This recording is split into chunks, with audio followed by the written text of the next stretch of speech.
ನಮಸ್ಕಾರ ವೀಕ್ಷಕರೇ. ಇವತ್ತು ಒಂದು ಮದುವೆ ಇದು ರಿಸೆಪ್ಷನ್ ಮುಹೂರ್ತದ್ದು ಹೆವಿ ವರ್ಕ್ ಡಿಸೈನ್ ಮಾಡಿಸಿದ್ದೀನಿ ಬ್ಲೌಸು. ಅದನ್ನು ಸ್ಟಿಚ್ ಮಾಡ್ತಾಯಿದ್ದೀನಿ. ಹೇಗೆ ಫಿನಿಶಿಂಗ್ ಕೊಡೋದು ಅಂತ ನೋಡೋಣ ಬನ್ನಿ. ನೋಡಿ, ಈ ಥರ ಇದೆ ವರ್ಕು, ಫುಲ್ ವರ್ಕು. ಕೆಲವ್ರಿಗೆ ಇನ್ನೂ ವರ್ಕ್ ಮಾಡಿಸಿರೋ ಬ್ಲೌಸ್ನ ನೆಕ್ ಡಿಸೈನ್ನ ಯಾವ ಥರ ಫಿನಿಶಿಂಗ್ ಕೊಡಬೇಕು ಅನ್ನೋದು ಇನ್ನೂ ಕೆಲವ್ರಿಗೆ ಗೊತ್ತಿಲ್ಲ. ಅದಕ್ಕೆ ಒಂದು ಟಿಪ್ಸ್ ಅಂತಂದರೆ, ಸಿಂಗಲ್ ಕುದುರೆ ಹಾಕಿ ವರ್ಕ್ ಫಿನಿಶಿಂಗ್ ಕೊಡಬೇಕು. ಈ ಈ ಕುದುರೆ ಇರುತ್ತಲ್ಲ ಮಿಷಿನ್ದು, ಅದಕ್ಕೆ ನೋಡಿ, ಇದು ಸಿಂಗಲ್ ಕುದುರೆ ಇದೆ. ಇದನ್ನು ಹಾಕಿ ಫಿನಿಶಿಂಗ್ ಕೊಡಬೇಕು ವರ್ಕ್ ಆಗಿರೋಂಥ ಬ್ಲೌಸ್ಗೆ, ನೆಕ್ ಡಿಸೈನ್ಗೆ. ಇದನ್ನು ಯೂಸ್ ಮಾಡ್ಕೊಂಡಿದೆ ಯಾವ ಥರ ಫಿನಿಶಿಂಗ್ ಮಾಡ್ತೀನಿ ಅಂತ ನೋಡೋಣ ಬನ್ನಿ. ಸ್ಟಾರ್ಟ್ ಮಾಡೋಣ ಫ್ರೆಂಡ್ಸ್. ನೋಡಿ, ಎಷ್ಟೊಂದು ಜನ ಕೆಲವ್ರು ಕೇಳಿದ್ರು ನನಗೆ ಇದನ್ನು ಹೆಂಗೆ ಫಿನಿಶಿಂಗ್ ಕೊಡೋದು, ಅದು ಯಾವ ಥರ ಅಂತ. ಆಗ ನಾನು ಹೇಳಿದ್ದೀನಿ ಸ್ವಲ್ಪ ಜನಕ್ಕೆಲ್ಲನೂ. ಹಂಗಾಗಿ ಮಾಡ್ತಾರೆ ಕೆಲವರೆಲ್ಲ, ಆದರೆ ಇನ್ನೂ ಕೆಲವರಿಗೆ ಗೊತ್ತಿರಲ್ಲ ಹೆಂಗೆ ಮಾಡೋದು ಅಂತ. ಹಂಗಾಗಿ ಇದೊಂದು ಹೇಳೋಣ ಅಂತ ಹೇಳ್ತಾ ಇದ್ದೀನಿ. ಈ ವಿಡಿಯೋ ನೋಡ್ತಾ ಇರೋರು ಟೈಲರಿಂಗ್ ಕಲಿತು ಈಗ ಸ್ಟಾರ್ಟ್ ಮಾಡಿರೋಂಥವ್ರು ಹೊಲಿಯೋಕ್ಕೆ, ಅವೆಲ್ಲ ಕೆಲವೊಂದನ್ನೆಲ್ಲ ರೂಢಿಸ್ಕೊಳ್ಳಿ. ಯಾಕಂತಂದರೆ ಟೈಲರಿಂಗ್ ಅನ್ನೋದು ಎಷ್ಟು ಕಲಿತು ಎಷ್ಟು ನೋಡಿಕೊಂಡ್ರೂ ಸಾಲದು. ಏನೇನಾದರೂ ಒಂದೊಂದು ಇರ್ತಾನೆ ಇರುತ್ತೆ ಫಿನಿಶಿಂಗ್ ಕೆಲಸಗಳದ್ದು. ಅವನ್ನೆಲ್ಲ ಅಳವಡಿಸ್ಕೋತಾ ಇರಬೇಕು. ಈಗ 12 ವರ್ಷದಿಂದ ಮಾಡ್ತಾ ಇರೋದ್ರಿಂದ ನಾನು ಒಂದೊಂದು ಕಡೆ ಹೋದಾಗ ಒಂದೊಂದನ್ನು ನೋಡ್ತಾ ಇರ್ತೀನಿ, ಟಿಪ್ಸ್ಗಳು ತಗೋತೀನಿ. ಕೆಲವೊಂದೆಲ್ಲ ನಾವೇನು ಮಾಡ್ತಾ ಇರಲ್ಲ, ಕೆಲವರು ಅಂಥದ್ದನ್ನು ಮಾಡ್ತಾ ಇರ್ತಾರೆ. ಅದು ಅಳವಡಿಸ್ಕೋಬೋದು ಅಂತ ಅಂದಾಗ ನಾನು ಆ ಟಿಪ್ಸ್ನ ಅದನ್ನು ನಾನು ಯೂಸ್ ಮಾಡ್ಕೋತೀನಿ. ಬಂದು ಟ್ರಯಲ್ ನೋಡ್ತೀನಿ, ಅದು ಕಂಫರ್ಟಬಲ್ ಅಂತ ಅನ್ನಿಸ್ದಾಗ ನಾನು ಅದನ್ನು ಕಂಟಿನ್ಯೂ ಮಾಡ್ಕೋತೀನಿ. ಹಾಗೆ ಒಬ್ಬೊಬ್ಬರಿಂದನೂ ಒಂದೊಂದು ಕಲಿಯೋದಿರುತ್ತೆ. ಜೀವನ ಪೂರ್ತಿ ಕಲಿಯೋಂಥದ್ದು ಇದ್ದೇ ಇರುತ್ತೆ. ಯಾರೂ ಪರ್ಫೆಕ್ಟಾಗಿ ಇರೋಕ್ಕಾಗಲ್ಲ, ಕಲಿತಾನೇ ಇರಬೇಕು. ಕೆಲಸ ಮಾಡ್ತಾ ಇರೋ ತನಕನೂ ಕೆಲವೊಂದೆಲ್ಲ ಹೊಸದಾಗಿ ಏನೇನೋ ಬರ್ತಾ ಇರುತ್ತೆ. ಕೆಲವೊಂದೆಲ್ಲ ನಾವು ತಿಳ್ಕೊತಾ ಇರಬೇಕು, ಮಾಡ್ತಾ ಇರಬೇಕು, ಕೆಲಸನ ಅಳವಡಿಸ್ಕೋಬೇಕು. ನೋಡಿ, ಈ ಥರ ಫಸ್ಟು ನಾನು ಡೌನ್ ಪಾರ್ಟ್ನ ಸ್ಟಿಚ್ ಮಾಡ್ಕೋತಾ ಇದ್ದೀನಿ. ಎರಡೂ ಸೇರಿಸ್ಬಿಟ್ಟು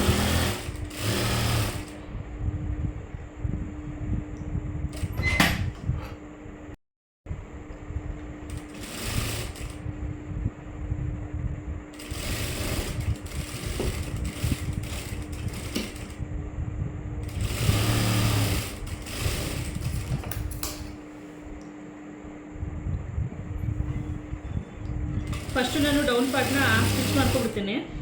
ಯಾಕಂತಂದರೆ ಒಂದೇ ಸತಿ ಫಿನಿಶಿಂಗ್ ಕೊಟ್ಬಿಡ್ಬೋದು. ನೋಡಿ, ಈ ಥರ ಎರಡನ್ನೂ ಸೇರಿಸಿ ಬ್ಯಾಕ್ ಸೈಡ್ದು ಫೋಲ್ಡ್ ಹೊಲ್ದಿದ್ದೀನಿ. ಈಗ ನೆಕ್ಕನ್ನು ಸ್ಟಿಚ್ ಮಾಡ್ಕೊಬಿಡೋಣ. ಅದು ಮೊದಲಾಗಿ ಈ ಸಿಂಗಲ್ ಕುದುರೆನ ನೋಡಿ, ಈ ಸಿಂಗಲ್ ಕುದುರೆ ಇದನ್ನು ಹಾಕಿ ಹೆವಿ ವರ್ಕ್ ಬ್ಲೌಸ್ಗಳನ್ನ ಫಿನಿಶಿಂಗ್ ಕೊಡಬೇಕಾಗುತ್ತೆ. ಇದು ತುಂಬ ಚೆನ್ನಾಗಿ ಫಿನಿಶಿಂಗ್ ಬರುತ್ತೆ. ಡಬಲ್ ಕುದುರೆನಲ್ಲಿ ಸರಿ ಹೋಗಲ್ಲ, ಯಾಕಂದರೆ ಸ್ಟೋನ್ಸು ಬೀಡ್ಸ್ ಎಲ್ಲ ಇರುತ್ತಲ್ವ ಎಡ್ಜಲ್ಲಿ, ಅದೆಲ್ಲ ಮಣಿಗಳೆಲ್ಲ ಹಾಕಿರ್ತಲ್ಲ, ಅದು ಸರಿ ಹೋಗಲ್ಲ. ಈ ಸಿಂಗಲ್ ಕುದುರೆ ಹಾಕೋದ್ರಿಂದ ತುಂಬ ಚೆನ್ನಾಗಿ ಫಿನಿಶಿಂಗ್ ಕೊಡ್ಬೋದು. ನೋಡ್ಬೋದು. ಈಗ ಅದನ್ನು ಚೇಂಜ್ ಮಾಡ್ಕೊತಾ ಇದ್ದೀನಿ ನಾನು. ಈಗ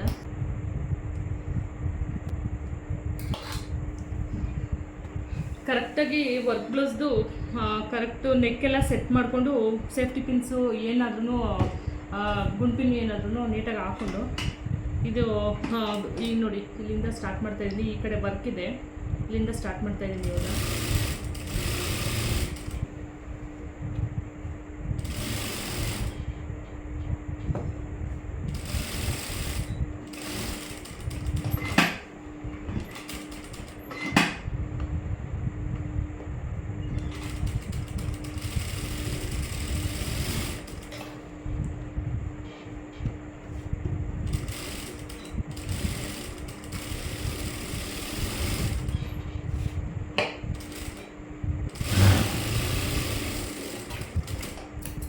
ನೋಡಿ, ಈಗ ಫಿನಿಶಿಂಗ್ ಆಗಿದೆ. ಕಟ್ ಮಾಡ್ತಾಯಿದ್ದೀನಿ. ನೆಕ್ ಪೋರ್ಷನಲ್ಲಿ ಇದಿರುತ್ತಲ್ಲ ಮೆಟೀರಿಯಲ್ ಎಕ್ಸ್ಟ್ರಾ, ಅದನ್ನು ಕಟ್ ಮಾಡ್ಕೊತಾ ಇದ್ದೀನಿ. ಸ್ವಲ್ಪ ನಾನು ಲೆಫ್ಟ್ ಹ್ಯಾಂಡು ಹಾಗಾಗಿ ಕತ್ರಿನ ಎರಡು ಕೈಲೂ ಯೂಸ್ ಮಾಡ್ತೀನಿ, ರೈಟ್ ಹ್ಯಾಂಡು ಲೆಫ್ಟ್ ಹ್ಯಾಂಡು. ಹೆವಿಯಾಗಿ ಫಿನಿಶಿಂಗಾಗಿ ಕಟ್ ಮಾಡಬೇಕು ಅಂತಂದರೆ ಕರ್ವ್ಸ್ ಎಲ್ಲ ಸ್ವಲ್ಪ ಲೆಫ್ಟ್ ಹ್ಯಾಂಡಲ್ಲಿ ಕಟ್ ಮಾಡ್ಕೊತೀನಿ. ಈ ಎಡ್ಜಸ್ ಎಲ್ಲ ನೋಡಿ, ಈ ಎಡ್ಜಸ್ ಎಲ್ಲ ಹತ್ರಿ ಹೊಡ್ಕೋಬೇಕು. ಸ್ಟಿಚ್ ಪಕ್ಕದಲ್ಲಿರೋ ಎಕ್ಸ್ಟ್ರಾ ಮೆಟೀರಿಯಲ್ ಎಲ್ಲ ಹತ್ರಿ ಹೊಡ್ಕೊಂಡ್ರೆ ತುಂಬ ನೀಟಾಗಿ ಫಿನಿಶಿಂಗ್ ಬರುತ್ತೆ.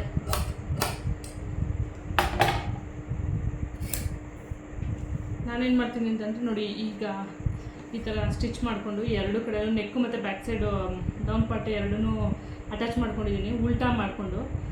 ಈಗ ಇದನ್ನು ನಾನು ರೊಟೇಟ್ ಮಾಡಿಬಿಡ್ತೀನಿ.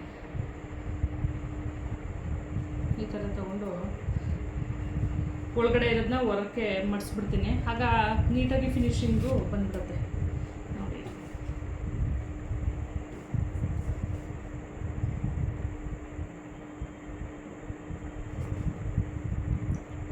ಈ ಥರ ಬರುತ್ತೆ ನೀಟಾಗಿ ಫಿನಿಶಿಂಗು.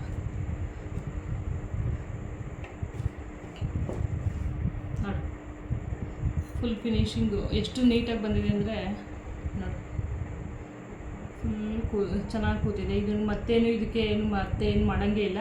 ಜಸ್ಟ್ ಇದನ್ನ ಲಾಕ್ ಮಾಡಿದ್ರೆ ಆಯಿತು. 4 ಸೈಡೂ ಎಲ್ಲ ಕಡೆಯೂ ಲಾಕ್ ಮಾಡಿಕೊಂಡ್ರೆ ಆಯಿತು. ಈ ಥರ ನಾನು ಇದನ್ನು ಫಿನಿಶಿಂಗ್ ಕೊಡ್ತೀನಿ. ಫ್ರಂಟ್ ಪಾರ್ಟೂ ಅಷ್ಟೇ ಇದೇ ಸಿಂಗಲ್ ಕುದುರೆನಲ್ಲಿ ಫಿನಿಶಿಂಗ್ ಮಾಡ್ಕೊಳ್ಳೋಣ. ಈಗ ಫಸ್ಟ್ ಸ್ಲೀವ್ ಸೈಡ್ ಮಾಡ್ಕೊಬಿಡೋಣ. ನೋಡಿ, ಈ ಥರ ಇದೆ ಸ್ಲೀವ್ಸು. ಇಷ್ಟು ಹೆವಿ ವರ್ಕು ಮಾಡಿಸಿದ್ದೀನಿ. ಕೆಳಗಡೆ ಲಟ್ಕನ್ ಬೇರೆ ಇದೆ. ಇದು ಈಗ ಫಿನಿಶಿಂಗ್ ಕೊಡೋದು ಮೇನು. ಮತ್ತು ಇದನ್ನು ಜಿಗ್ಜಾಗ್ ಟೈಪಲ್ಲಿ ಮಾಡಿಸಿದ್ದೀನಿ. ಇದು ನೋಡಿ, ಈ ಥರ ಜಿಗ್ಜಾಗ್ ಟೈಪಲ್ಲಿ ಮಾಡಿಸಿರೋದ್ರಿಂದ ಈಗ ಅದೇ ಥರ ಫಿನಿಶಿಂಗ್ ಕೊಡಬೇಕು. ಇದನ್ನು ಬನ್ನಿ ಮಾಡೋಣ.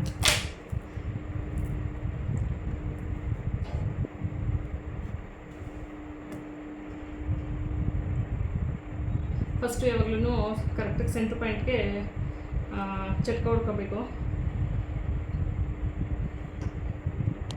ಲೈನಿಂಗ್ ಮೆಟೀರಿಯಲ್ಗೆ ಎರಡು ಕಡೆನೂ ಚಟ್ಕ ಹೊಡ್ಕೊಂಡು ಕರೆಕ್ಟಾಗಿ ಸೆಂಟ್ರ್ ಪಾಯಿಂಟ್ ಮಾಡಿಕೊಂಡು ವರ್ಕು ಮತ್ತು ವರ್ಕ್ ಮಾಡಿಸಿರೋದು ಮತ್ತು ಲೈನಿಂಗ್ನ ಸೆಂಟ್ರ್ ಪಾರ್ಟ್ ಮಾಡಿಕೊಂಡು ಸ್ಟಿಚ್ ಮಾಡ್ಕೋಬೇಕು. ಇದು ಸ್ವಲ್ಪ ಕಷ್ಟ. ಲಟ್ಕನ್ ಹಾಕ್ಸಿ ಕೆಳಗಡೆ ಬೀಡ್ಸ್ ಹಾಕಿರೋದ್ರಿಂದ ಜುಮ್ಕಾಗಳು ಹಾಕ್ಸಿದ್ದೀನಿ. ಸ್ವಲ್ಪ ನೋಡಿಕೊಂಡು ಮಾಡಬೇಕು. ಇವಾಗ ಕರೆಕ್ಟಾಗಿ ಸೆಂಟ್ರ್ ಮಾಡಿಕೊಂಡು ಎರಡು ಕಡೆನೂ ಮೇಲೆ ಇದು ಟಾಪು ಮತ್ತು ಬಾಟಮ್ ಎರಡೂ ಸೆಂಟ್ರ್ ಪಾಯಿಂಟ್ ಮಾಡಿಕೊಂಡು ನೀಟಾಗಿ ನೋಡಿ, ಇದೇ ಸಿಂಗಲ್ ಕುದುರೆಯಿಂದ ಇದನ್ನು ಈಗ ಸ್ಟಿಚ್ ಮಾಡಬೇಕು ನಾವು.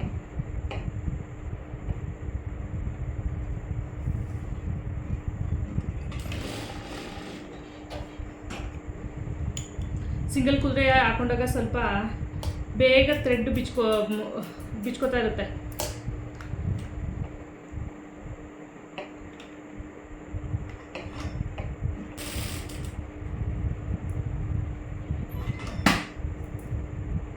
ಸ್ವಲ್ಪ ಈಗ ಜಿಗ್ಜಾಗ್ದು ಡಿಸೈನ್ ಮಾಡಿಸಿರೋದ್ರಿಂದ ನಾನು ಅದೇ ಫಿನಿಶಿಂಗು ಕೊಡಬೇಕಾಗುತ್ತೆ. ಈಗ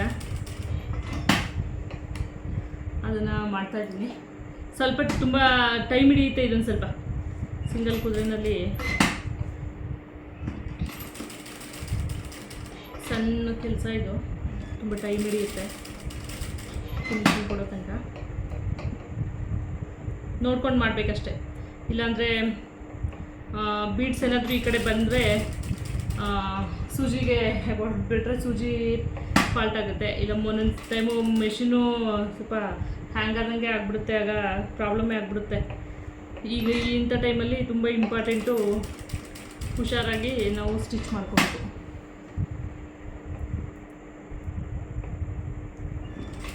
ಮೇಯ್ನು ಯಾವಾಗಲೂ ಈ ವರ್ಕ್ ಮಾಡಿಸಿರೋ ಬ್ಲೌಸ್ಗಳನ್ನ ಸ್ಟಿಚ್ ಮಾಡುವಾಗ ನಮಗೆ ತುಂಬ ಸೂಜಿ ತುಂಬ ಕಟ್ಟಾಗ್ತವೆ. ಜೊತೆಗೆ ಮಿಷಿನು ಒಂದೊಂದು ಟೈಮು ಕೈ ಕೊಟ್ಬಿಡುತ್ತೆ. ಹಂಗಾಗಿ ಎಷ್ಟು ಹುಷಾರಿಲಿ ನಾವು ಕೆಲಸ ಮಾಡ್ತೀವಿ ಅಷ್ಟು ಒಳ್ಳೆಯದು.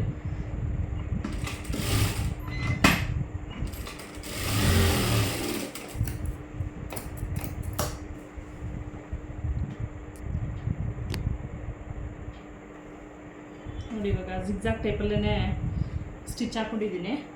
ಈಗ ಅದಕ್ಕೆ ಚಟ್ಕ ಹೊಡ್ಕೊಳ್ಳೋಣ. ಶಿಫ್ಟ್ ಮಾಡೋಣ ಪೋರ್ಷನ್ನ. ಈ ಥರ ಮಾಡ್ಕೊಂಡಾಗ ಅದು ಫೋಲ್ಡಿಂಗ್ ಮಾಡೋಕ್ಕೆಲ್ಲ ಕರೆಕ್ಟ್ ಆಗುತ್ತೆ. ಫೋಲ್ಡಿಂಗ್ ಮಾಡಿದಾಗ ಕರೆಕ್ಟ್ ಫಿನಿಶಿಂಗು ಚೆನ್ನಾಗಿ ಬಂದಿರುತ್ತೆ.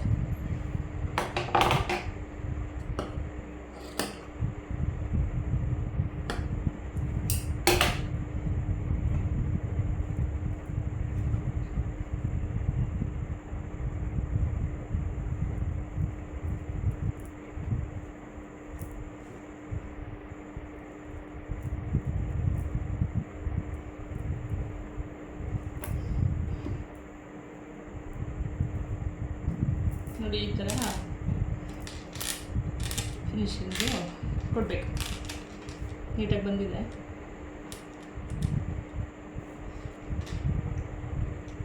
ಇದು ಕೂಡ ನಾನು ಸಾರಿದೆ ಬ್ಲೌಸ್ ಪೀಸ್ ಮಾಡ್ತಾಯಿಲ್ಲ, ಇದನ್ನು ಸಪ್ರೇಟ್ ಬ್ಲೌಸ್ ಪೀಸ್ ತೆಗ್ದು ಒಂದು 1 metre 10 centimetre blouse piece extra ತೊಗೊಬಂದು blouse piece colour border colour sari border ಕಲರ್ನ ರೆಡಿ ಮಾಡಿಸಿದ್ದೀನಿ. ಯಾಕಂದರೆ ಅದು ಎಂಬೋಸ್ ಇರುತ್ತೆ ಅಲ್ವಾ, ಈ ಥರ ಎಲ್ಲ ಹೆವಿ ವರ್ಕ್ ಮಾಡಿದ್ರೆ ಅದು ಆ ಬ್ಲೌಸು ಚೆನ್ನಾಗಿರಲ್ಲ. ಹಾಗಾಗಿ ಈ ಥರ ಮಾಡಿಸಿದ್ದೀನಿ. ಇದು ಪಟ್ಟು ಸಿಲ್ಕ್ ಅಂತ ಒಂದು ಮೆಟೀರಿಯಲ್ ಸಿಗುತ್ತೆ, ಅದನ್ನು ತೊಗೊಂಡು ಮಾಡಿರೋಂಥದ್ದು. ಪಟ್ಟು ಸಿಲ್ಕು ಈಗೆಲ್ಲ ಸಾಮಾನ್ಯ ಸಿಲ್ಕ್ ಸ್ಯಾರೀಸ್ಗೆಲ್ಲ ವರ್ಕ್ಗೆ ಅದನ್ನೇ ಯೂಸ್ ಮಾಡ್ತಾಯಿದ್ದಾರೆ, ಪಟ್ಟು ಸಿಲ್ಕ್ ಅಂತ. ನಿಮಗೂ ಯಾವುದಾದ್ರೂ ಬೇಕು ಅಂತಂದರೆ ರೇಷ್ಮೆ ಸ್ಯಾರಿಗಳದ್ದು ಬ್ಲೌಸ್ಗಳೆಲ್ಲ ಈಗ ಹಳೆ ಸ್ಯಾರೀಸ್ ಬ್ಲೌಸ್ಗಳದ್ದೆಲ್ಲ ಹೊರಟೋಗಿರುತ್ತೆ ಅಲ್ವಾ, ನೀವು ಏನಾದರೂ ತೆಗ್ದು ಬ್ಲೌಸ್ಗಳು ಹೊಲಿಸ್ಕೋಬೇಕು ಅಂತಂದರೆ ಪಟ್ಟು ಸಿಲ್ಕ್ ಅಂತ ಸಿಗುತ್ತೆ. ತುಂಬ ಚೆನ್ನಾಗಿದೆ ಮೆಟೀರಿಯಲ್, ಅದು ಫ್ರೆಂಡ್ಲಿ ಆಗಿದೆ, ಸ್ಕಿನ್ ಫ್ರೆಂಡ್ಲಿ ಇದೆ, ಕ್ವಾಲಿಟಿನೂ ತುಂಬ ಚೆನ್ನಾಗಿದೆ. ಮಾತ್ರ ಅದನ್ನು ತೊಗೊಂಡು ನೀವು ಕೂಡ ರೆಡಿ ಮಾಡಿಸ್ಕೋಬೋದು.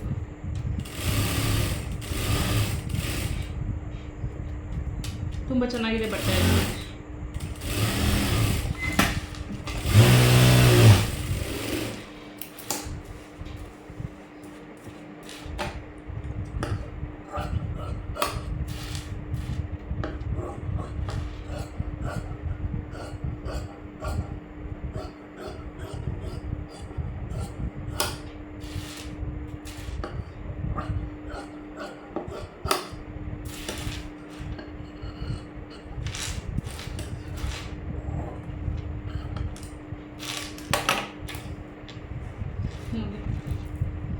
ಫಿನಿಶಿಂಗ್ ಈ ಥರ ಬಂದಿದೆ.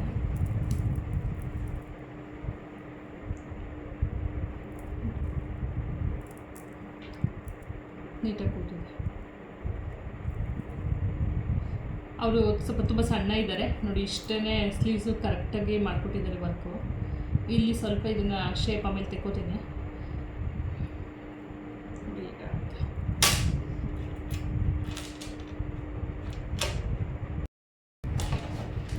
ನೋಡಿ ಇವಾಗ 2 ಸ್ಲೀವ್ಸು ರೆಡಿ ಆಯಿತು. ಫಿನಿಶಿಂಗ್ ಮಾಡ್ಕೊಂಡಿದ್ದೀನಿ. ಫಸ್ಟು ಇದೆಲ್ಲ ಮುಗೀತು ಸದ್ಯ, ಯಾಕಂದರೆ ಇದು ಮೆಟೀರಿಯಲ್ ಜಾಸ್ತಿ ತಂದಿದ್ದರಿಂದ ನಾನು ಪ್ಯಾಚ್ ಹಾಕದೆ ರೆಡಿ ಮಾಡಬೇಕು ಅಂತ 1 ಮೀಟ್ರ್ 10 ಸೆಂಟಿಮೀಟ್ರ್ ತಂದಿದ್ದೆ ಪೀಸು. ಹಾಗಾಗಿ ಏನು ಪ್ಯಾಚ್ ವರ್ಕ್ ಏನೂ ಇಲ್ಲ, ನೀಟಾಗಿ ಇದನ್ನೇ ಆಗಿದೆ, ರೆಡಿಯಾಗಿದೆ 2. ಈ ಥರ ಇದೆ.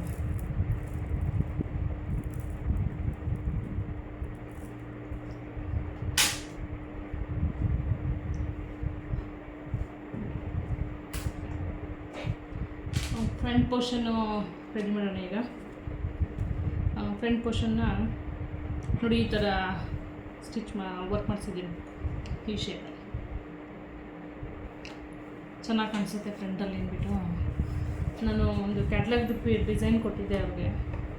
ಅದು ಫ್ರಂಟೆಲ್ಲ ಫುಲ್ ವರ್ಕ್ ಇತ್ತು, blouse full front work. But full ಫ್ರಂಟೆಲ್ಲ ವರ್ಕು ಬ್ಯಾಕ್ ಎಲ್ಲ ವರ್ಕು ಅಂದರೆ ಚೆನ್ನಾಗಿರಲ್ಲ ಅಂದ್ಬಿಟ್ಟು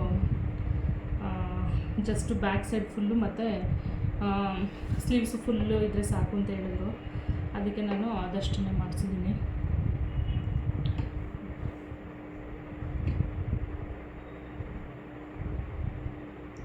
ತುಂಬ ಹುಷಾರಾಗಿ ವರ್ಕ್ ಬ್ಲೌಸ್ನ ಸ್ಟಿಚ್ ಮಾಡಬೇಕು.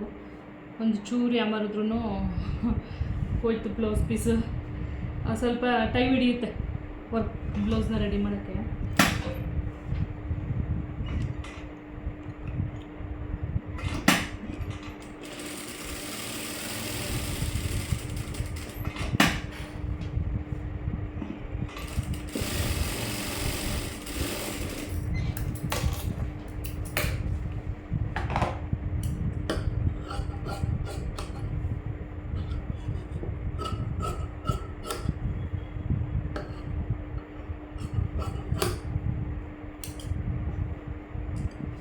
ಇದನ್ನು ಅಷ್ಟೇ ಫ್ರಂಟ್ ಎಲ್ಲ ಕಟ್ ಎಕ್ಸ್ಟ್ರಾ ಲೈನಿಂಗು ಮತ್ತು ಬ್ಲೌಸ್ ಪೀಸ್ ಎಲ್ಲ ಕಟ್ ಮಾಡಿ ಏನು ಸ್ಟಿಚ್ ಮಾಡಿತ್ತು ಅದಕ್ಕೆ ನೀಟಾಗಿ ಈ ಥರ ಚಟ್ಕ ಹೊಡ್ಕೋಬೇಕು.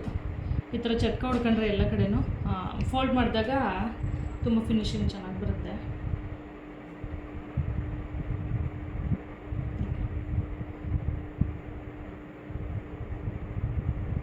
ನೀಟಾಗಿ ಬರುತ್ತೆ ಚಟ್ಕ. ಮೇಯ್ನಾಗಿ ನಾವು ಏನೇ ಸ್ಟಿಚ್ ಮಾಡಿದ್ರೂ ಚಟ್ಕಗಳು ಹೊಡಿಬೇಕು.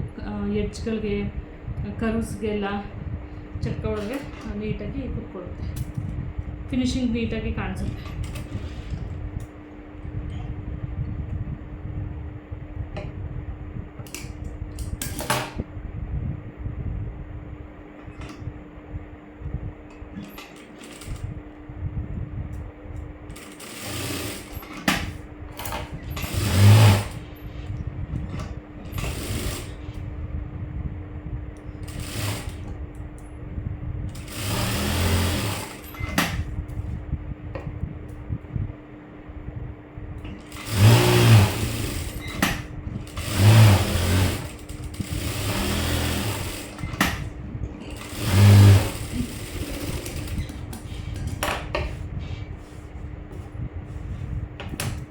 ನಿನ್ನೆ ಮದುವೆ ಮನೆಯವ್ರದ್ದು ಲೆಹೆಂಗಾ ಎಲ್ಲ ಸ್ಟಿಚ್ ಮಾಡೋಕ್ಕೆ ಇಟ್ಕೊಂಡು 11:30 ರಾತ್ರಿ ಆಯಿತು. ಕಸ್ಟಮರ್ಗೆ ಮನೆಗೆ 11:30 ಹೋಗಿ ತಲುಪಿಸಿ ಟ್ರಯಲ್ ನೋಡಿ ಹಾಕಿಸಿ ನೋಡಿ ಕಲೆಕ್ಷನ್ ಎಲ್ಲ ಮಾಡಿಕೊಟ್ಟು 12 ಗಂಟೆ 12:30 ಆಯಿತು ಮನೆಗೆ ಬಂದಾಗ. ನಿನ್ನೆ ಮಾತ್ರ ಬೆಳಗಿನ ಜಾವ 4:00 ಎದ್ದಿದ್ದು ನಾನು. 4:00 ಎದ್ದು ಫ್ರೆಶಪ್ ಆಗಿ ಎಲ್ಲಾಗಿ 5 ಗಂಟೆಗೆ ಕೆಲಸ ಸ್ಟಾರ್ಟ್ ಮಾಡಿ, ಬೆಳಗಿನ ಜಾವ 5 ಗಂಟೆಗೆ ಕೆಲಸ ಸ್ಟಾರ್ಟ್ ಮಾಡಿ ನಾನು ನೈಟ್ 11:30 ತನಕ ಅಂಗಡಿಲಿ ಕೆಲಸ ಮಾಡಿದ್ದೀನಿ. ಮಧ್ಯದಲ್ಲಿ ಊಟ ತಿಂಡಿ ಒಂದು 20 ನಿಮಿಷ ಅರ್ಧ ಗಂಟೆ ಅಷ್ಟೇ. ಅದು ನಿನ್ನೆ ಬೆಳಗ್ಗೆ ಹೋಟೆಲಲ್ಲಿ ತಿಂಡಿ ಮಾಡಿಕೊಂಡು ನನ್ನ ಮಗನೂ ಸ್ವಲ್ಪ ಹೆಲ್ಪ್ ಮಾಡ್ದ. ಎಲ್ಲ ಮಾಡಿ 11:30 ತನಕ ಅದೆಲ್ಲ ಮಾಡಿದಾಯಿತು. ಅದು ಲೆಹೆಂಗಾದೆಲ್ಲ ವಿಡಿಯೋ ಮಾಡಿದ್ದೀನಿ, ಸ್ಟಿಚ್ ಮಾಡೋದೆಲ್ಲ ತುಂಬ ಚೆನ್ನಾಗಿ ಬಂದಿತ್ತು, ತುಂಬ ಇಷ್ಟ ಆಯಿತು ಮನೆಯವ್ರಿಗೂ. ಮದುವೆ ಮನೆ ಹುಡುಗಿಗೆ ತಾಯಿಗೆಲ್ಲ ಚೆನ್ನಾಗಿ ಕಾಣಿಸ್ತಾ ಇತ್ತು. ಅದು ಒಳ್ಳೆ ಕಲರ್ ಕಾಂಬಿನೇಷನ್ ತುಂಬ ಚೆನ್ನಾಗಿತ್ತು. ನೋಡಿ ಫ್ರಂಟ್ ಪಾರ್ಟು ಈ ಥರ ರೆಡಿ ಆಯಿತು, ತುಂಬ ಚೆನ್ನಾಗಿ ಕಾಣಿಸ್ತಾ ಇದೆ.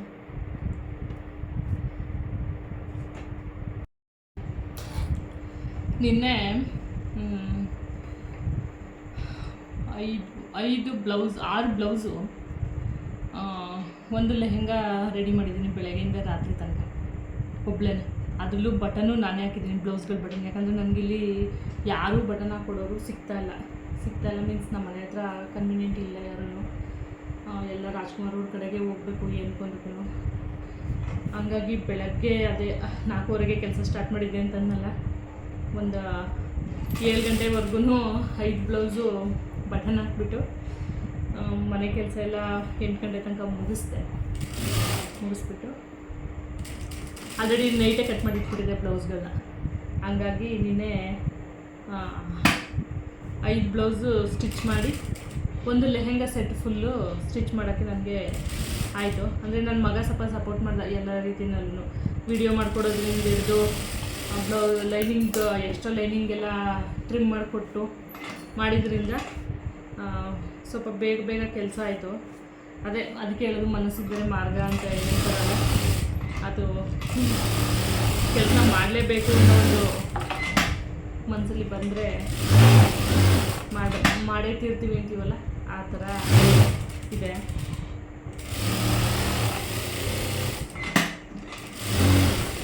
ಫ್ರಂಟ್ ಪಾರ್ಟು ಅನ್ನೋದ್ರ ಒಂದು ಫಿನಿಶಿಂಗ್ ಮಾಡ್ತಾಯಿದ್ದೀನಿ. ಸಿಂಗಲ್ ಕುದುರೆನ ವರ್ಕ್ ಪಾರ್ಟ್ ಎಲ್ಲ ರೆಡಿ ಮಾಡ್ಕೊಂಡಾದ್ಮೇಲೆ ತೆಗೆದ್ಬಿಡ್ಬೇಕು. ಯಾಕಂದರೆ ಅದರಲ್ಲಿ ಪದೇ ಥ್ರೆಡ್ ಕಟ್ ಆಗುತ್ತೆ, ಮತ್ತು ಫಾಸ್ಟಾಗಿ ಇರಲಿ ಕೆಲಸ ಮಾಡೋಕ್ಕಾಗಲ್ಲ, ಥ್ರೆಡ್ ಕಟ್ ಆಗ್ತಾನೆ ಇರುತ್ತೆ.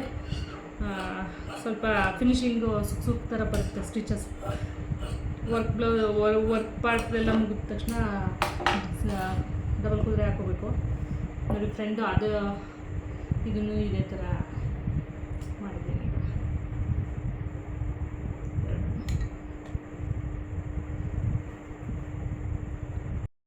ಇದು ತುಂಬ ವರ್ಷದಿಂದ ಹೊಲಿತಾ ಇರೋದ್ರಿಂದ ಈ ಟಕ್ಗಳೆಲ್ಲ ನಾನು ಮಾರ್ಕ್ ಮಾಡ್ಕೊಳ್ಳಲ್ಲ ಫ್ರಂಟ್ ಪಾರ್ಟ್ದು, ಹಾಗೆ ದಳತನಲ್ಲಿ ಹೊಲ್ಬಿಡ್ತೀನಿ. ಅಭ್ಯಾಸ ಆಗೋಗ್ಬಿಟ್ಟಿದೆ ಹಾಗೆ ಸ್ಟಿಚ್ ಮಾಡಿ ಅಂದರೆ ಎರಡು ಒಂದೇ ಸಮಯ ಹಿಡ್ಕೊಂಡು ನೋಡ್ಕೋತೀನಿ. ಮಾರ್ಕೆಲ್ಲ ಮಾಡ್ಕೊಂಡು ಟೈಮ್ ವೇಸ್ಟ್ ಆಗುತ್ತೆ, ಟೈಮ್ ಹಿಡಿಯುತ್ತಲ್ಲ ಅಂದ್ಬಿಟ್ಟು ಏನು ಮಾಡ್ತೀನಿ, ಅವೆಲ್ಲ ಮಾರ್ಕ್ ಮಾಡ್ಕೊಳ್ಳೋಕ್ಕೆ ಹೋಗಲ್ಲ. ಅಂದ್ರೂ ಕಪ್ಸ್ ಇದೆಲ್ಲ ಕರೆಕ್ಟಾಗಿ ಕೂರುತ್ತೆ, ಕರೆಕ್ಷನ್ಸ್ ಏನು ಬರಲ್ಲ. ಈ ಥರ ನಾನು ಮಾಡ್ಕೋತೀನಿ. ಅಂದರೆ ಇದು ಎಲ್ರಿಗೂ ಆಗಲ್ಲ ಈ ಥರ ಮಾಡೋಕ್ಕೆ. ತುಂಬ ಹೊಲ್ದು ಅಭ್ಯಾಸ ಇದ್ದರೆ ಮಾತ್ರ ಅದು ಒಂದು ಅಳತೆನಲ್ಲಿ ಸ್ಟಿಚ್ ಕೊಡೋಕ್ಕಾಗೋದು. ಬ್ಲೌಸು ಕಟಿಂಗ್, ಬ್ಲೌಸ್ ಎಷ್ಟು ಎಲ್ಲರೂ ಕಲ್ತಿರ್ತಾರೆ ಸ್ಟಿಚ್ ಮಾಡೋದು ಟೈಲರಿಂಗ್ನ, ಬಟ್ ಫಿನಿಶಿಂಗ್ ಕೊಡಬೇಕು ಅಂತಂದರೆ ತುಂಬ ಎಕ್ಸ್ಪೀರಿಯೆನ್ಸ್ ಇರಬೇಕು. ತುಂಬ ವರ್ಷದಿಂದ ಹೊಲ್ದು ಅಭ್ಯಾಸ ಆಗಿದ್ದರೆ ಒಂದು ಹಂತಕ್ಕೆ ಫಿನಿಶಿಂಗ್ ಬರುತ್ತೆ. ಹಂಗೂ ಎಷ್ಟು ಕೆಲವರು ಹೊಲ್ದಿದ್ದೆಲ್ಲ ಶೋಲ್ಡ್ರ್ ಬಿದ್ದೋಗುತ್ತೆ. ಬರೀ ಅದೇ ಕಂಪ್ಲೇಂಟ್ ಹೇಳ್ತಿರ್ತಾರೆ, ಶೋಲ್ಡ್ರ್ ಬಿದ್ದೋಗ್ತವೆ ಅಂತ. ಏನಿಲ್ಲ, ಇದು ಕಟಿಂಗಲ್ಲಿ ಸ್ವಲ್ಪ ನೋಡ್ಕೊಂಡು ಮಾಡ್ಕೋಬೇಕು. ನೆಕ್ ಮತ್ತು ಟಕ್ಗಳು ಹಿಡಿಯೋದೆಲ್ಲ ತುಂಬ ಇಂಪಾರ್ಟೆಂಟ್ ಆಗುತ್ತೆ.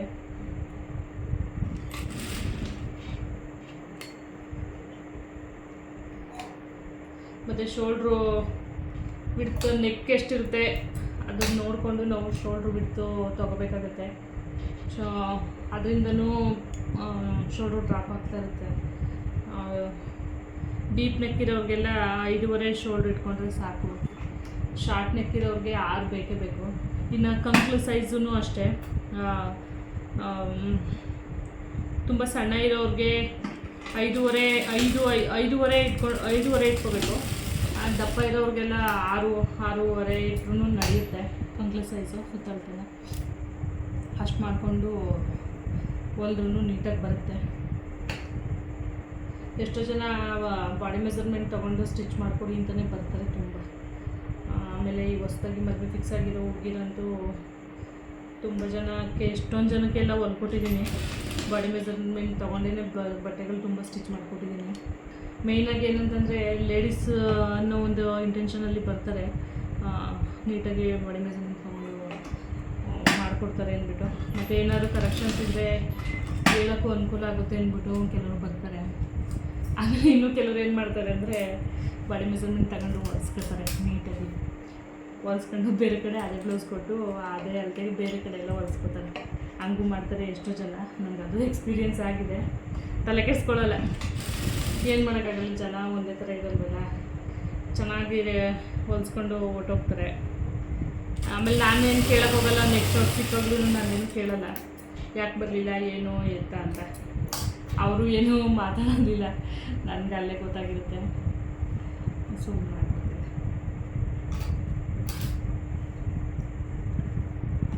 ಫ್ರಂಟ್ ಪಾರ್ಟ್ 2 ರೆಡಿ ಆಯಿತು. ಬೆಡ್ ಪಟ್ಟಿನ ಅಟ್ಯಾಚ್ ಮಾಡೋಣ. ಈಗ ಬೆಡ್ ಪಟ್ಟಿ ಅಟ್ಯಾಚ್ ಮಾಡೋಕ್ಕೆ ಒಂಚೂರು ಬಟ್ಟೆ ಶಾರ್ಟೇಜ್ ಆಗಿದೆ, ಅದನ್ನ ಒಂಚೂರು ಪ್ಯಾಚ್ ಮಾಡ್ಕೋಬೇಕು. ಬ್ಯಾಕ್ ಸೈಡ್ದು ಸ್ವಲ್ಪ ಫಿನಿಶಿಂಗ್ ಇದನ್ನು ಮಾಡ್ಬೇಡಿ.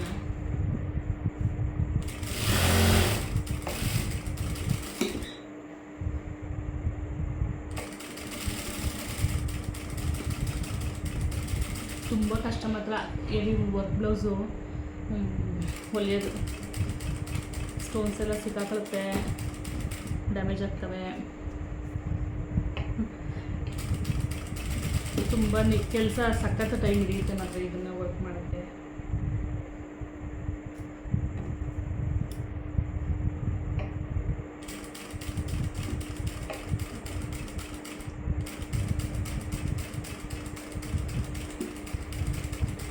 ಆದಷ್ಟು ನಾನು ಕ್ರಿಸ್ಟಲ್ ಬೀಡ್ಸು ಥ್ರೆಡ್ಡಲ್ಲಿ ಜಾಸ್ತಿ ಕೆಲಸ ಮಾಡಿಸ್ತೀನಿ. ಮೆಟಲ್ ಬೀಡ್ಸಲ್ಲಿ ಆದಷ್ಟು ಬಾಳಿಕೆ ಬರೋ ಥರ ಈ ಶೇಡ್ ಆಗೋ ಚಿಕ್ಕ ಕಡೆನೇ ಬ್ಲ್ಯಾಕ್ ಆಗೋದು ಮತ್ತು ಥ್ರೆಡ್ಡೆಲ್ಲ ಬೆಳ್ಳಗಾಗೋದು ಆ ಥರ ಎಲ್ಲ ಆಗುತ್ತೆ. ತುಂಬ ಜನ ಮಾಡ್ತಾರೆ, ಲೋಕಲ್ ಥ್ರೆಡ್ಸ್ ಎಲ್ಲ ತೊಗೊಂಡು ಕಡಿಮೆ ರೇಟಿನ ಥ್ರೆಡ್ ತೊಗೊಂಡು ಮಾಡಿ ಕೊಡ್ತಾರೆ. ಅದರಲ್ಲಿ ಒಂದು ಸ್ವಲ್ಪ ನೋಡಿಕೊಂಡು ಒಳ್ಳೆ ಥ್ರೆಡ್ ಹಾಕ್ತೀನಿ, ರೆಡಿ ಮಾಡಿಸ್ತೀನಿ ಕ್ವಾಲಿಟಿ ಥ್ರೆಡ್ಡಲ್ಲಿ. ಹಂಗಾಗಿ ಸ್ವಲ್ಪ ಅದರಿಂದಲೂ ನನಗೆ ಕಸ್ಟಮರ್ಸ್ ಬರ್ತಾರೆ. ಈಗ ತುಂಬ ಒಂದು 5,000 10,000 ಎಲ್ಲ ಕೊಟ್ಟು ಬ್ಲೌಸ್ಗಳನ್ನ ರೆಡಿ ಮಾಡಿಸ್ಕೋತಾರೆ. ಇಟ್ಟಿಟ್ಟು ವೇರ್ ಮಾಡಿ ಇಟ್ಟಿದ ತಕ್ಷಣ ಶೇಡ್ ಆಗೋಗಿರುತ್ತೆ. ಶೇಡ್ ಅಂದರೆ ಹಾಳಾಗೋಗಿರುತ್ತೆ ಬ್ಲೌಸ್ಗಳು. ಹಾಗಾಗಿ ಸ್ವಲ್ಪ ನೋಡಿ ಕ್ವಾಲಿಟಿ ಆಫ್ ವರ್ಕು ಮಾಡಿಸ್ಕೊಳ್ಳಿ ಅಂತ ನಾನು ವರ್ಕ್ ಮಾಡಿಸ್ಕೊಳ್ಳೋಗೆ ಹೇಳ್ತೀನಿ. ಆದಷ್ಟು ಥ್ರೆಡ್ಡಲ್ಲಿ ವರ್ಕ್ ಮಾಡಿಸ್ಕೊಳ್ಳಿ. ಥ್ರೆಡ್ ವರ್ಕ್ ಅಂದರೆ ತುಂಬ ವರ್ಷ ಇಟ್ಕೊಂಡ್ರೂ ಏನೂ ಆಗೋಲ್ಲ. ಅದೇ ಕ್ವಾಲಿಟಿ ಆಫ್ ಥ್ರೆಡ್ ಯೂಸ್ ಮಾಡಿ ಮಾಡಬೇಕು, ಇಲ್ಲಾಂದರೆ ಅದನ್ನು ಶೇಡಾಗಿ ಹೋಗುತ್ತೆ. ನನ್ನ ಹತ್ರ ಇದೆ ಆ ಥರದ್ದೊಂದು ಬ್ಲೌಸು. ಆಮೇಲೆ ತುಂಬ ಲೈಟ್ ಬೀಳೋ ಅಂಥ ಜಾಗಕ್ಕೆಲ್ಲ ಬ್ಲೌಸ್ಗಳನ್ನ ಇಟ್ಬೇಡಿ. ವರ್ಕ್ ಬ್ಲೌಸ್ಗಳೆಲ್ಲ ಆ ಥ್ರೆಡ್ಡೆಲ್ಲ ಸನ್ಲೈಟ್ಗೆ ಶೇಡಾಗಿ ಹೋಗುತ್ತೆ. ಇದೊಂದು ಟಿಪ್ಸ್ ತಗೊಳ್ಳಿ. ಆದಷ್ಟು ಕಾಟನ್ ಬಟ್ಟೆಗಳಿಗೆ, ಕಾಟನ್ ಪಂಚೆ ಬರುತ್ತಲ್ಲ, ವೈಟ್ ಪಂಚೆಗಳು, ಅದರಲ್ಲಿ ಪ್ರಿಸರ್ವ್ ಮಾಡಿ ಇಡಿ, ಚೆನ್ನಾಗಿರುತ್ತೆ ಬ್ಲೌಸ್ಗಳು. ಈಗಾಯಿತು. ಇದಕ್ಕೆ ಮದ್ದಲ್ಲೊಂದು ಇದ್ರ ಟಕ್ ಹಿಡಿದ್ಬಿಡೋಣ, ಆಗ ಬ್ಯಾಕ್ ಪಾರ್ಟ್ ಕಂಪ್ಲೀಟಾಗಿ ಮುಗಿದೋಗುತ್ತೆ.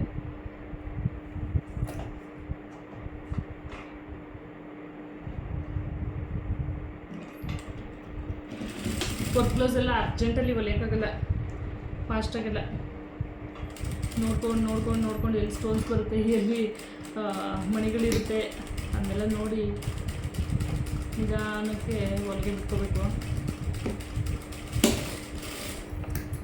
ಇಲ್ಲಾಂದರೆ ಪಟ್ ಅಂತ ಸೂಜಿನೇ ಮುರಿದೋಗುತ್ತೆ. ನಿನ್ನೆ ಅಂತೂ ಸುಮಾರು ಸೂಜಿ ಮುರಿದಾಕಿದ್ದೀನಿ ಅರ್ಜೆಂಟಲ್ಲಿ ಕೆಲಸ ಮಾಡೋಕ್ಕೋಗಿ.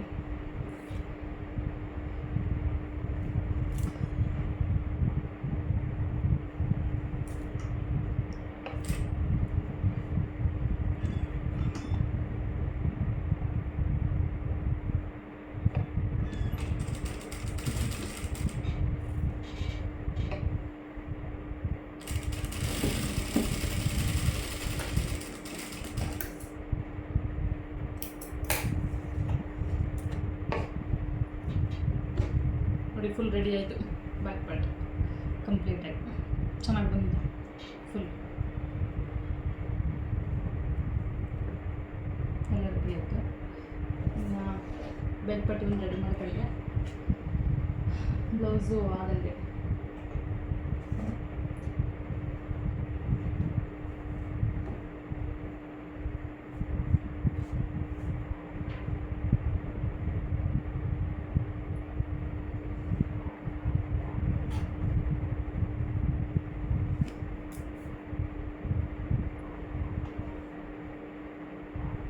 ಎಷ್ಟೇ ಬಟ್ಟೆ ತಂದ್ರೂ ಸ್ವಲ್ಪ ಶಾರ್ಟೇಜ್ ಆಗಿಬಿಡುತ್ತಪ್ಪ.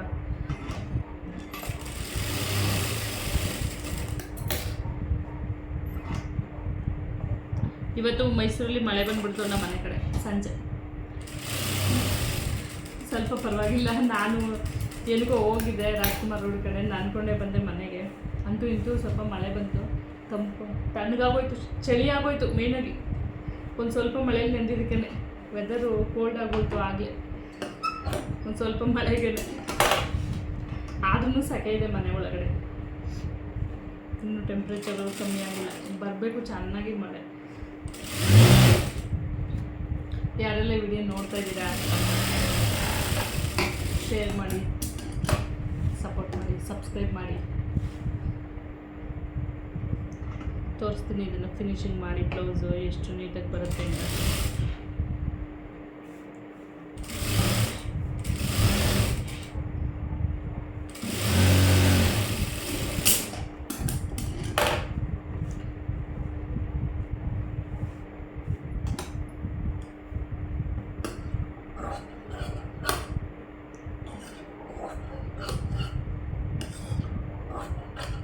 ಈ ಮದುವೆ ಅವ್ರದ್ದು ಬ್ಲೌಸ್ ಹೊಲಿಯೋಕ್ಕೆ ಸ್ಟಾರ್ಟ್ ಮಾಡಿದ್ಮೇಲೆ ತುಂಬ ಕೆಲಸ ಜಾಸ್ತಿಯಾಗಿ, ಅಯ್ಯೋ ಯಾಕೆ ಬಟ್ಟೆಗಳಿದ್ರೆ ಎಷ್ಟು ಅನುಕೂಲ ಆಗ್ತಾಯಿತ್ತಲ್ವಪ್ಪ ಅಂದ್ಬಿಟ್ಟು.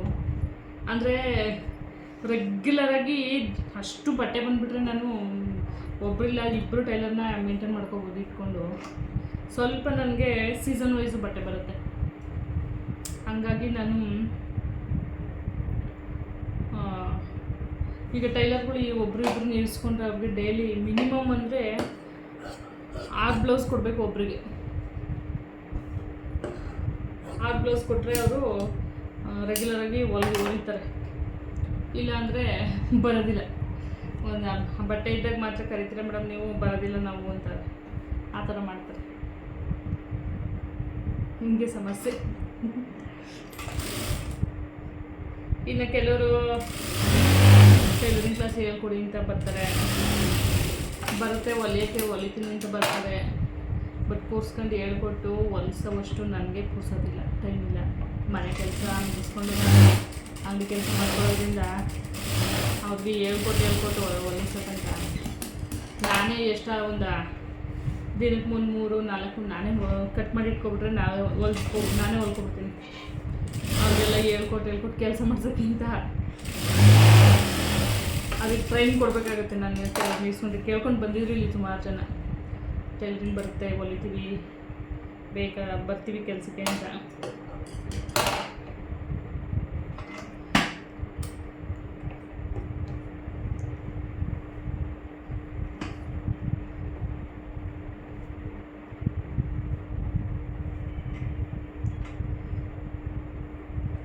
ಸ್ವಲ್ಪ ಇಂಟೀರಿಯರ್ ಇರೋದ್ರಿಂದ ಇಲ್ಲಿ ಸ್ವಲ್ಪ ಮನೆಗಳೆಲ್ಲ ಕಡಿಮೆ ಇದೆ, ನಮ್ಮ ಮನೆ ಸುತ್ತಮುತ್ತ ಎಲ್ಲ.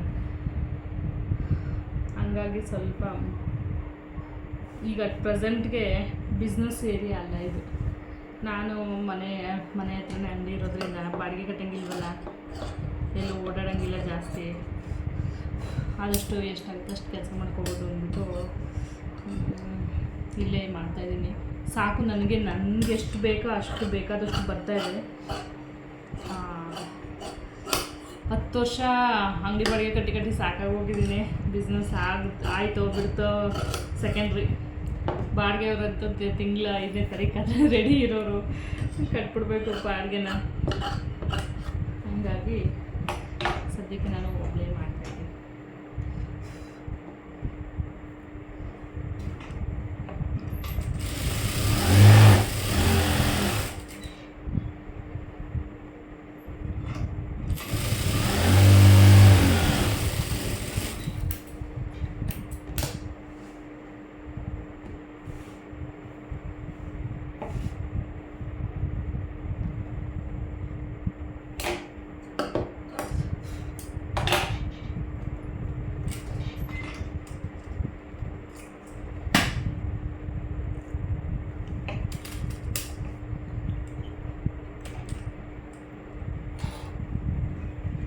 ನಿಜವಾಗ್ಲೂ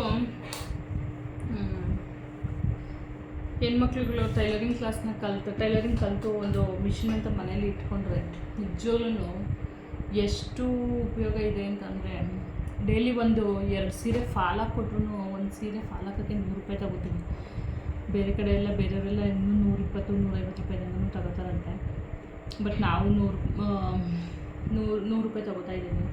ಒಂದು ಮನೇಲಿ ಮಿಷಿನ್ ಇಟ್ಕೊಂಡ್ರೆ ಅಟ್ಲೀಸ್ಟು 2 ಸೀರೆ ಫಾಲ್ ಹಾಕ್ಕೊಟ್ರು ಡೈಲಿ 200 ರೂಪಾಯಿ ಬರುತ್ತೆ. ಜೊತೆಗೆ ಈ ಟೈಲರ್ ಅಂಗಡಿಗಳಿಗೆ ರೆಗ್ಯುಲರ್ ವರ್ತನೆ ಥರ ಮಾಡಿಕೊಂಡ್ರೆ ಟೈಲರ್ಗಳು ಕೊಡ್ತಾರೆ ತುಂಬ. 20 ರೂಪಾಯಿ ಕಡಿಮೆಗೆ ಫಾಲ್ ಹಾಕ್ಕೊಟ್ರು ಡೈಲಿ ಕೆಲಸ ಕೊಡ್ತಾರೆ ಅವರು. ಅದನ್ನು ಮಾಡಿ ಹೆಣ್ಮಕ್ಳುಗಳು ಸುಮ್ಮನೆ ಕೂತ್ಕೋಬೇಡಿ. ಮನೆ ಕೆಲಸ ಇದ್ದಿದ್ದೇನೆ, ಮನೆ ಕೆಲಸ ಮಾಡಿಕೊಂಡು ಇನ್ನು ಫ್ರೀ ಟೈಮಲ್ಲಿ ಸುಮ್ಮನೆ ಕಾಲ ಕಳಿಬೇಡಿ. ಅರ್ನಿಂಗ್ಸ್ ಮಾಡೋಂಥ ಟೈಮಲ್ಲಿ ಮಾಡ್ಕೊಳ್ಳಿ. ಈಗ ಎಲ್ಲದಕ್ಕೂ ಮನೆಯವ್ರನ್ನೇ ಕೈ ಚಾಚೋಕ್ಕಿಂತ ಸಣ್ಣ ಪುಟ್ಟ ಮನೆಯಲ್ಲಿ ಮಾಡಿಕೊಂಡ್ರೆ ಎಷ್ಟು ಅನುಕೂಲ ಆಗುತ್ತೆ ಅಲ್ವಾ.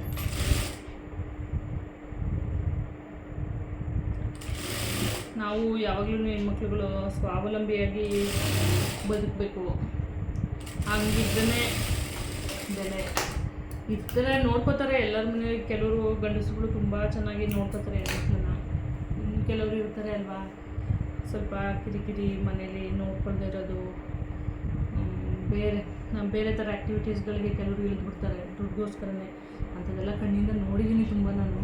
ಯಾಕಂದರೆ ನಾನು ಟೈಲರಿಂಗ್ ಜೊತೆಗೇ ಬಟ್ಟೆ ಅಂಗಡಿನೂ ಮಾಡ್ಕೊಂಡಿದ್ದೆ. ನಾನು ಸೇಲ್ಸ್ ಎಲ್ಲ ಮಾಡ್ತಾಯಿದ್ದೆ ತುಂಬ. ನಾವೆಲ್ಲ ಕರೋನಾದಲ್ಲಿ ಶಾಪ್ನ ಕ್ಲೋಸ್ ಮಾಡಿರೋಂಥದ್ದು. ಅದಾದಮೇಲೆ ನಾನು ಮತ್ತೆ ಸೇಲ್ಸ್ನ ಸ್ಟಾರ್ಟ್ ಮಾಡಲಿಲ್ಲ. ಇನ್ನು ಮುಂದಕ್ಕೆ ಮಾಡಬೇಕು ಅಂತ ಅಂದ್ಕೊಂಡಿದ್ದೀನಿ. ಯಾಕಂದರೆ ನನಗೆ ಸ್ವಲ್ಪ ಒಳ್ಳೊಳ್ಳೆ ಕಸ್ಟಮರ್ಸ್ ಇದ್ದರು. ಈಗಲೂ ಕೇಳ್ತಾರೆ ಒಳ್ಳೊಳ್ಳೆ ಡ್ರೆಸ್ ಮೆಟೀರಿಯಲ್ಸ್ ಎಲ್ಲ ತುಂಬ ಒಳ್ಳೆ ಕ್ವಾಲಿಟಿ ಇರೋಂಥ ಡ್ರೆಸ್ ಮೆಟೀರಿಯಲ್ಸು ತಂದು ಸೇಲ್ ಮಾಡ್ತಾಯಿದ್ದೆ.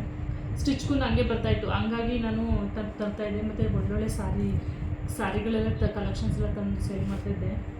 ಬೆಡ್ಶೀಟ್ಗಳು ಎಲ್ಲನೂ ಬೆಂಗಳೂರಲ್ಲಿ ಫ್ರೆಂಡ್ ಇದ್ದಾಳೆ, ಅವಳು ಬಂದಾಗೆಲ್ಲ ಬೆಡ್ಶೀಟ್ಸು ಸ್ಯಾರೀಸ್ ಎಲ್ಲ ತಗೊಂಡೋಗಳು. ತುಂಬ ಈಗಲೂ ಕೇಳ್ತಾಳೆ, ಹಬ್ಬ ಟೈಮ್ಗಳೆಲ್ಲ ಬೆಡ್ಶೀಟ್ಸ್ ಏನಾದ್ರು ತಂದಿದೆಯಾ, ಹಾಕ್ಸ್ತಾ ಇದೆಯಾ ಅಂತೆಲ್ಲ. ಕ್ವಾಲಿಟಿ ಎಲ್ಲ ತುಂಬ ಚೆನ್ನಾಗಿದೆ ಅಂತ ತಗೊಂಡು ಸೇಲ್ ಮಾಡ್ತಾಯಿದ್ದೆ. ದೊಡ್ಡದಾಗೆ ಮಾಡ್ಕೊಂಡಿದ್ದೆ ಬಟ್ಟೆ ಅಂಗಡಿನ, ಚೆನ್ನಾಗಿ ಇಟ್ಟು ಕರೋನಾ ಅನ್ನೋದು ಬಂದು ಸ್ವಲ್ಪ ಎಲ್ಲರಿಗೂ ನನಗೂ ಸ್ವಲ್ಪ ಚೆನ್ನಾಗಿ ಹೊಡೆತ ಬಿತ್ತು. ಸುಮಾರು 4-5 ಲಕ್ಷ ತನಕನೇ ಪ್ರಾಬ್ಲಮ್ ಆಯಿತು. ಅಂದರೆ ಅಷ್ಟು ಬಂಡವಾಳ ಹಾಕಿದ್ದೆ ನಾನು ಅಂಗಡಿಗೆ. ಯಾಕಂದರೆ ಬಾಡಿಗೆನೇ 12,000 ರೂಪಾಯಿ ಅಂಗಡಿ ಬಾಡಿಗೆ ಕಟ್ತಾಯಿದ್ದೆ. 12,000 ರೂಪಾಯಿನ ಕರೆಂಟ್ ಬಿಲ್ಲು ಎಲ್ಲ ಸೇರಿ ಕರೋನಾ ಟೈಮಲ್ಲಿ ಕ್ಲೋಸ್ ಮಾಡಿದೆ. ಈಗ ಆವಾಗ ಬಾಡಿಗೆ ಕಟ್ಟೋಕ್ಕೂ ಕಷ್ಟ ಆಗ್ಬಿಟ್ಟು, ಯಾವಾಗ ಕ್ಲೋಸ್ ಆಗೋದು ಓಪನ್ ಆಗೋದು ಏನು ಮಾಡಬೇಕು ಅಂತಲೇ ಗೊತ್ತಾಗಲಿಲ್ಲ. ಹಾಗಾಗಿ ಯಾವಾಗ ಕ್ಲೋಸ್ ಮಾಡಿದ್ವಿ, ಇನ್ನು ಮತ್ತೆ ಸ್ಟಾರ್ಟ್ ಮಾಡಬೇಕು ಅಂದ್ಕೊಂಡಿದ್ದೀನಿ. ಸ್ವಲ್ಪನೇ ಮತ್ತೆ ಏನು ರಿಕ್ವೈರ್ಮೆಂಟು ಇದೆ ಮಾಡಬೇಕು ಅಂದ್ಕೊಂಡಿದ್ದೀನಿ. ಮಾಡಬೇಕು. ನನಗೆ ಸುಮ್ಮನೆ ಕುತ್ಕೊಳ್ಳೋಕ್ಕೆ ಇಷ್ಟ ಇಲ್ಲ, ಹಾಗಂತ ಎಲ್ಲೋ ಸುಮ್ಮನೆ ಕಾಲ ಕಳಿಯೋಕ್ಕೆ ಎಲ್ಲೂ ಹೋಗಲ್ಲ. ಅಂಗಡಿ ಮನೆ ಕೆಲಸ ಆಯಿತು, ಅಂಗಡಿ ಆಯಿತು, ನಾನಾಯಿತು. ನನಗೆ ಯಾವಾಗಲೂ ಬ್ಯುಸಿಯಾಗಿರಬೇಕು. ಸುಮ್ಮನೆ ಕಾಲ ಕಳೆದು ಟೈಮ್ ವೇಸ್ಟ್ ಮಾಡಿ ಇದಕ್ಕೆ ನನಗೆ ಇಷ್ಟ ಇಲ್ಲ. ಹಾಗಾಗಿ ಮತ್ತೇನಾದರೂ ಸ್ಟಾರ್ಟ್ ಮಾಡೋಣ ಅಂತ ಅನ್ಕೋತಾ ಇದ್ದೀನಿ.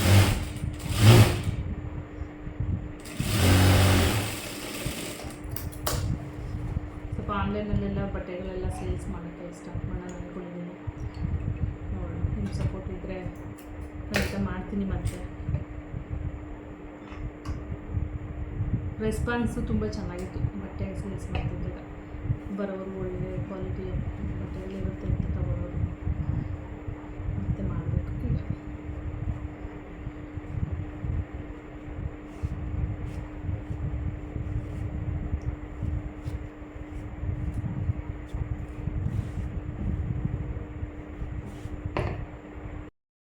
ಫೈನಲಿ ಬ್ಲೌಸ್ ಆಗಿ ಮುಗಿತು. ಈ ಥರ ಬಂದಿದೆ ಬ್ಲೌಸು, ಚೆನ್ನಾಗಾಗಿದೆ.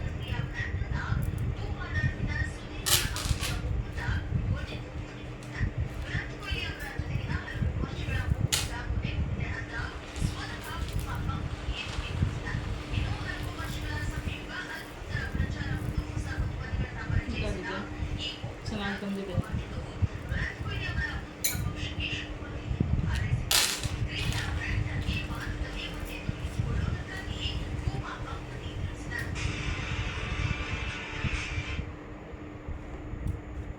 ತುಂಬ ಟೈಮ್ ಹಿಡಿಯುತ್ತೆ ಮಾತ್ರ ಫಿನಿಶಿಂಗ್ ಕೊಡೋಕ್ಕೆ. ತುಂಬ ಸಣ್ಣದಾಗಿ ನಿಧಾನಕ್ಕೆ ಕೆಲಸ ಮಾಡಿದ್ರೆ ಮಾತ್ರ ಇದು ಫಿನಿಶಿಂಗ್ ಕೊಡೋಕ್ಕಾಗೋದು. ಅರ್ಜೆಂಟಲ್ಲಿ ಮಾಡೋಕ್ಕೆಲ್ಲ ಆಗೋಲ್ಲ. ಮತ್ತು ಸ್ವಲ್ಪ ಎಕ್ಸ್ಪೀರಿಯೆನ್ಸ್ ಇದ್ದರೆ ಮಾತ್ರ ಇದನ್ನು ಕೆಲಸ ಮಾಡೋಕ್ಕಾಗೋದು.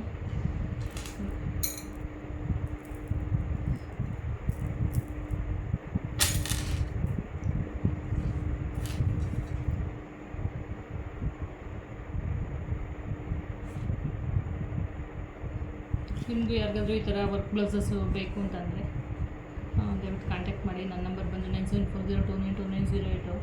ನಂದರ್ ಒನ್ ನಂಬರ್ ಇಸ್ 9164837223. ಕೊರಿಯರಲ್ಲಿ ಬೇಕಾದರೆ ಕಳಿಸಿದ್ರು ಮಾಡಿಕೊಡ್ತೀನಿ. ರೀಸನಬಲಾಗಿ ಸ್ವಲ್ಪ ಕ್ವಾಲಿಟಿ ಮೇಂಟೈನ್ ಮಾಡಿ ಮಾಡಿಕೊಡ್ತೀನಪ್ಪ, ಅದಂತೂ ಹೇಳ್ಬಲ್ಲೆ. ತುಂಬ ವರ್ಷ ಇಟ್ಕೊಳ್ಳೋ ಥರ ಬ್ಲೌಸ್ನ ಮಾಡಿಕೊಡ್ತೀನಿ. ಯಾಕಂದರೆ ನಾನು ನೋಡಿದ್ದೀನಿ ತುಂಬ ಎಲ್ಲ. ಬಂದು ಕೆಲವು ಕಸ್ಟಮರ್ಸ್ ತಂದು ತೋರಿಸ್ತಾರೆ ಬ್ಲೌಸ್ಗಳೆಲ್ಲ, ನೋಡಿ ಮೇಡಮ್ ಹಿಂಗೆ ಆಗಿದೆ ಅಂತ. ನಾನು ಒಂದೇ ಮಾತು ಹೇಳ್ತೀನಿ ಸರ್, ನೀವು ಕಾಸಿಗೆ ತಕ್ಕ ಕಜ್ಜಾಯ ಅಷ್ಟೇ, ಇದರಲ್ಲಿ ಇನ್ನೇನು ವ್ಯತ್ಯಾಸ ಇಲ್ಲ. ಒಳ್ಳೆ ಕಡೆ ಸ್ವಲ್ಪ ನೀಟಾಗಿ ಮಾಡಿಕೊಡೋಂಥವ್ರ ಹತ್ರ ಮಾಡಿಸ್ಕೊಂಡ್ರೆ ನೀಟಾಗಿರುತ್ತೆ. ಇಲ್ಲ ಅಂತಂದರೆ ಇದೇ ಥರ ಈಗ ಲೋಕಲ್ ಬಿಟ್ಸ್ ಎಲ್ಲ ಹಾಕಿ ಹಾಳು ಮಾಡಿಬಿಡ್ತಾರೆ. ಅದು ಪ್ರೆಸೆಂಟಿಗೆ ಚೆನ್ನಾಗಿರುತ್ತೆ, ನೆಕ್ಸ್ಟ್ ತೆಗೆದು ನೋಡೋ ತನಕ ಹೊಟ್ಟೋಗಿರುತ್ತೆ ಬ್ಲೌಸು. ನೋಡಿ, ಇಷ್ಟ ಆಗಿದೆ ಬ್ಲೌಸ್. ಇಷ್ಟ ಆದರೆ ಈ ವಿಡಿಯೋ ಇಷ್ಟ ಆಗಿದ್ರೆ ನಿಮಗೆ ಶೇರ್ ಮಾಡಿ, ಲೈಕ್ ಮಾಡಿ, ಕಮೆಂಟ್ ಮಾಡಿ, ಸಬ್ಸ್ಕ್ರೈಬ್ ಮಾಡಿ.